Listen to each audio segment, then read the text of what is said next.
दोस्तों, कैलाश पर्वत एक बार फिर सुर्खियों में है। हालांकि आदि योगी भगवान शंकर के निवास के तौर पर यह हिंदू धर्म ग्रंथों से लेकर करोड़ों लोगों के दिलो दिमाग में सदियों से रहा है। आज हम यहाँ कैलाश के बारे में वो मिथक और तथ्य लेकर आए हैं जो पूरी दुनिया में चर्चा का विषय रहे हैं। तिब्बती बौद्धों से लेकर यूरोपियन पर्वतारोहियों तक और भूवैज्ञानिकों से लेकर गूगल मैपोलॉजी तक कैलाश के बारे में हमें कई चौंकाने वाली बातें पढ़ने या सुनने को मिल जाती हैं। इसके पहले कि हम उन मिथकों या तथ्यों से आपको अवगत कराएं, यह भी बताते चलें कि आज कैलाश इसलिए चर्चा में है कि भारत के प्रधानमंत्री नरेंद्र मोदी ने उत्तराखंड के पिथौरागढ़ में डेवलप किए गए उस व्यूइंग पॉइंट को दुनिया के सामने ला दिया है, जहां से हम भारत में रहते हुए कैलाश के दर्शन कर सकते हैं। इसके पहले हमें नेपाल और चीन होकर कैलाश यात्रा करनी पड़ती थी, जो बेहद दुर्गम और खर्चीला था। बहरहाल चलते हैं कैलाश के रहस्यों और तथ्यों की ओर। क्या आपको पता है कि कैलाश को पृथ्वी का केंद्र क्यों कहा जाता है? धार्मिक ग्रंथों में नहीं बल्कि तमाम साइंटिफिक और जियोग्राफिकल बुक्स में यह तथ्य वर्षों से चर्चा में रहा है। कई वैज्ञानिकों ने कैलाश को एक्सिस मुंडी कहा है। अब गूगल मैप ने भी यह साबित कर दिया है कि कैलाश को विश्व की धुरी, विश्व का केंद्र या विश्व का स्तंभ क्यों कहा जाता है। अगर आप गूगल मैप या गूगल अर्थ के जरिए इसका पता लगाएं तो पाएंगे कि माउंट कैलाश से दक्षिणी ध्रुव की दूरी 13,332 किलोमीटर है, जबकि माउंट कैलाश से उत्तरी ध्रुव या यूरोप में स्टोनहेंज की दूरी 6,666 किलोमीटर है, जो उसकी आधी है। यानी यह स्थान वाकई पृथ्वी के बीचों बीच है। यही नहीं, कैलाश हिमालयन रेंज के केंद्र में भी है। क्या कैलाश पर चढ़ना असंभव है? दुनिया की सबसे ऊंची चोटी माउंट एवरेस्ट पर तो हजारों लोग चढ़ चुके हैं, लेकिन कैलाश पर आज तक कोई नहीं चढ़ पाया। इस तथ्य से दुनिया वाकिफ है। इसके पीछे धार्मिक और पौराणिक दोनों वजह आपके सामने रख देते हैं। हिंदू जहां कैलाश को आदि शंकर का निवास स्थान मानते हैं और उसकी चढ़ाई उसकी पवित्रता को भंग करने जैसी गतिविधि के रूप में देखते हैं। कैलाश सदियों से तिब्बती बौद्धों से घिरा रहा है और उनमें भी इसकी चढ़ाई वर्जित थी। बौद्ध कथाओं के मुताबिक एक बौद्ध भिक्षु ने इसकी चोटी छूने की कोशिश की, लेकिन बीच रास्ते में प्राण गंवा बैठा।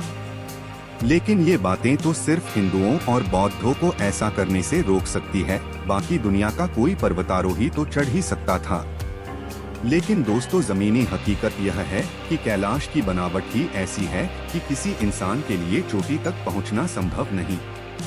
असल में कैलाश छोटे बड़े 100 पिरामिड से घिरा है। इन्हीं पिरामिडों से मिलकर बड़े पिरामिड का आकार बनाता है। कई चोटियों के बीच कोई संपर्क नहीं है। यह अद्भुत बनावट ही इसे चढ़ने के लिए असंभव बनाती है। क्या कैलाश की हवा उम्र सोख लेती है? दोस्तों, यह एक ऐसा रहस्य है जिसे लेकर दशकों से दुनिया भर के पर्यटक और पर्वतारोही अचरज में रहे हैं। रूस के कुछ वैज्ञानिकों ने भी ऐसे संस्मरण लिखे हैं कि कैलाश की आबोहवा में ऐसा कुछ है कि उसके संपर्क में आते ही आपकी उम्र बढ़ने लगती है। वहाँ एक तरह की एजिंग फोर्स है जो आपको चंद घंटों में ही कई साल बूढ़ा बना देती है। कैलाश मानसरोवर की यात्रा और पर्वत के आसपास समय बिता चुके लोगों ने कहा कि वहाँ उनके बाल और नाखून तेजी से बढ़े हैं। इस बात ने नासा और रॉसकॉस्मॉस के वैज्ञानिकों की भी दिलचस्पी जगाई, लेकिन अब तक किसी भी साइंटिफिक पेपर या लेख में ऐसे किसी करिश्मे की पुष्टि नहीं की गई है। यानी विज्ञान जगत एजिंग वाले एंगल को मिथक ही मानता है। हालांकि कई लोग भारतीय ग्रंथों में उल्लेखित यति और हिम्मानवों का जिक्र भी करते हैं, जिन्हें इसी क्षेत्र में देखे जाने के दावे किए जाते रहे हैं। उनके बाल और नाखून भी काफी बड़े होते हैं। पिछली सदी के कई प्रतिष्ठित अखबारों और पत्रिकाओं ने हिममानवों पर कई सनसनीखेज लेख और कहानियां प्रकाशित की थीं। लेकिन पर्यावरणविद और एंथ्रोपोलॉजिस्ट यह जरूर मानते हैं कि बेहद बर्फीली और ठंडी आबो हवा के चलते इंसानी त्वचा और रंग पर असर पड़ना स्वाभाविक है। यह भी संभव है कि गर्म प्रदेशों से आए लोगों की त्वचा फट जाए, खुरदरी हो जाए और लोग इसे बढ़ती उम्र की निशानी मान बैठें। हिंदू धर्म ग्रंथों खासकर शिव पुराण, मत्स्य पुराण और विष्णु पुराण में कैलाश पर्वत का जिक्र बार बार आया है और अन्य प्रसंगों में भी इसे भगवान शिव की स्थली बताया गया है। वो स्थान जिसे गौरीकुंड कहा जाता है और प्रधानमंत्री मोदी ने जहां पूजा अर्चना की थी, उसके बारे में मान्यता है कि देवी पार्वती यहीं स्नान करती थीं और भगवान गणेश का उद्भव और रूपांतरण भी यहीं हुआ। हिंदू मान्यताओं में कैलाश के ऊपर स्वर्ग और नीचे मृत्युलोक बताया गया है। निश्चित तौर पर ये धार्मिक मान्यताएं हैं और वैज्ञानिक शोध व सिद्धांतों से परे हैं। विज्ञान इनकी पुष्टि नहीं कर सकता, लेकिन यह भी सत्य है कि यही वैज्ञानिक दुनिया इस पूरे इलाके को रूफ ऑफ द वर्ल्ड यानी संसार की छत कहती है। कैलाश के नीचे स्थित मानसरोवर झील को दुनिया में फ्रेश वाटर का सबसे बड़ा स्रोत कहा गया है। कैलाश और मानसरोवर को ही 4 नदियों सिंधु, सतलज, करनाली और ब्रह्मपुत्र का उद्गम बताया गया है, जो लगभग आधी दुनिया की जीवनदायिनी है। वैज्ञानिक चमत्कार से इनकार कर सकते हैं, लेकिन प्रकृति की कुछ अलौकिक देनों को स्वीकार करते हैं। कैलाश का अलौकिक दृश्य और सूर्य की किरणों के साथ उसका बदलता रंग दुनिया भर के पर्यटकों और पर्यावरणविदों को सदियों से खींचता आया है। यहाँ वातावरण की शांति और नीरवता इतनी गहरी है कि विज्ञान की सीमा वहाँ खत्म हो जाती है और अंतरात्मा की पुकार शुरू हो जाती है। यानी कैलाश को लेकर बनी अलौकिक धारणाएं आजकल में गढ़ी बुनी नहीं गई हैं। यह आदि अनंत से अज्ञात शक्तियों का न सही आस्था का केंद्र तो रहा ही है। दोस्तों, एक तथ्य और स्पष्ट करना जरूरी है कि कैलाश कहाँ स्थित है और भारत के लोग इसकी यात्रा चीन से होकर क्यों करते हैं। निश्चित तौर पर कैलाश आज चीन के कब्जे में है, लेकिन ऐसा हमेशा से नहीं रहा है। कैलाश मात्र 60 साल पहले ही चीन के कब्जे में गया है।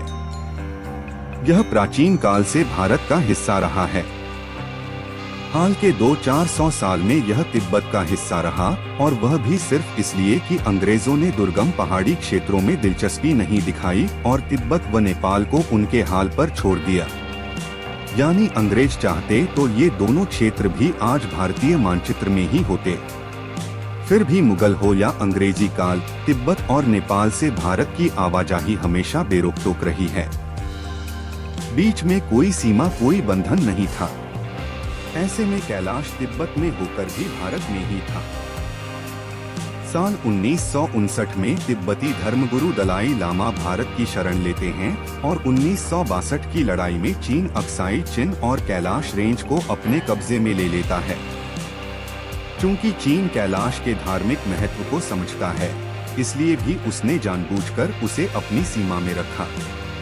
उसके बाद से भारतीय लोगों को कैलाश के दर्शन के लिए चीनी परमिट और वीजा की जरूरत पड़ने लगी। आज चीन लद्दाख और अरुणाचल पर भी दावा करता है, ताकि कल को कैलाश के बदले कोई बड़ी बार्गेन की जा सके। बहरहाल यह थी कैलाश को लेकर मिथकों और तथ्यों की सफाई। उम्मीद है आपको वीडियो पसंद आया होगा। चलते चलते इसे लाइक, शेयर और सब्सक्राइब करते चलें और कमेंट बॉक्स में अपनी राय भी जरूर दीजिए।